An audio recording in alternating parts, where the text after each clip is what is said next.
आज महाकुंभ का 43वां दिन है। सिर्फ 2 दिन बाकी हैं और भारी श्रद्धालुओं की भीड़ और जाम के बीच श्रद्धालुओं का जोश हाई है।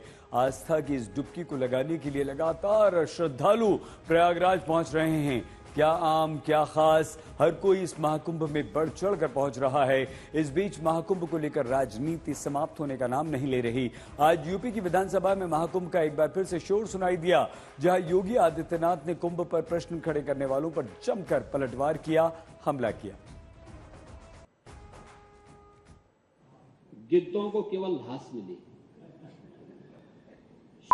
को गंदगी मिली,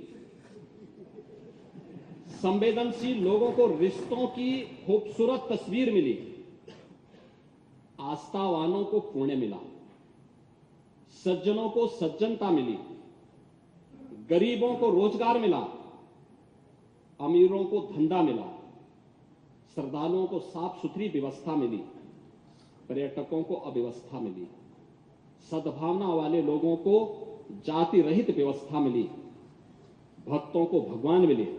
मतलब सबने अपने स्वभाव और चरित्र के अनुसार चीजों को देखा। एक ही घाट पर सभी जाति वर्ग के तीर्थयात्री स्नानार्थी बिना किसी भेदभाव के नहाते रहे। सनातन की सुंदरता आखिर समाजवादी और वामपंथियों को कैसे नजर आएगी? योगी आदित्यनाथ उत्तर प्रदेश के मुख्यमंत्री ने समाजवादी पार्टी पर जमकर हमला किया, तो समाजवादी पार्टी के प्रमुख अखिलेश यादव लगातार महाकुंभ को लेकर योगी सरकार को घेर रहे हैं। और आपके साहस को मैं धन्यवाद भी दूंगा कि आज आपने कहा कि साहब मैं सनातनी हूं। समाजवादी पार्टी से सनातनी होना एक समाजवादी से इसलिए मतलब है क्योंकि आप समाजवादी तो पहले तो राम को के अस्तित्व को ही नकार गए थे।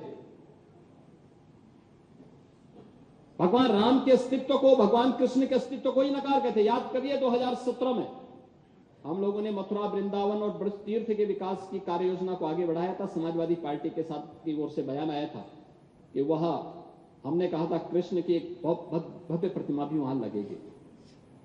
तो आपके यहां से आया था कि आप लोग भी दुर्योधन का बहुत बड़ा वो लगाएंगे। तो हमने कहा दुर्योधन का ही आप लगाने की आपकी सोच है, दुर्योधन के तो हम क्या कर सकते हैं। सबसे पहला झूठ जिससे ठेस लगने की बात शुरू होती है, ये कहना कि 144 वर्ष बाद हो रहा है। जैसे डबल इंजन आपस में टकरा रहे हैं, उसी तरह ये दोनों विभाग भी टकरा रहे हैं। अब तो साइंटिस्ट भी टकराने लगे हैं। तो मैं तो कहूंगा ये डबल इंजन सरकार नहीं है। जब से साइंटिस्ट एक दूसरे से टकरा रहे हैं तो ये डबल ब्लंडर वाली सरकार है। उधर आज प्रधानमंत्री नरेंद्र मोदी बिहार के दौरे पर थे, लेकिन भागलपुर की जमीन से पीएम मोदी ने महाकुंभ पर प्रश्न करने वाले विपक्ष के नेताओं पर जमकर निशाना साधा। बिहार से भी गांव-गांव से श्रद्धालु एकता के इस महाकुंभ होकर आ रहे हैं, लेकिन ये जंगल राज वाले महाकुंभ को ही गाली दे रहे हैं। महाकुंभ को लेकर भद्दी भद्दी बातें कर रहे हैं। राम मंदिर से चिढ़ने वाले लोग महाकुंभ को भी कोसने का कोई मौका नहीं छोड़ रहे हैं। मैं जानता हूं महाकुंभ को गाली देने वाले ऐसे लोगों को बिहार कभी भी माफ नहीं करेगा। जैसे कि मैं सो रहा हूं तो पिताजी को जगाना है मुझे, तो वो डायरेक्ट उठाने के बजाय, और हिंसा की परंपरा मेरे यहाँ नहीं थी सौभाग्य से, तो वो क्या करते थे कि उस कमरे में आ जाएंगे या बाहर से गुजरेंगे और चौपाई बोलेंगे, प्रात काल उठ गए रघुनाथा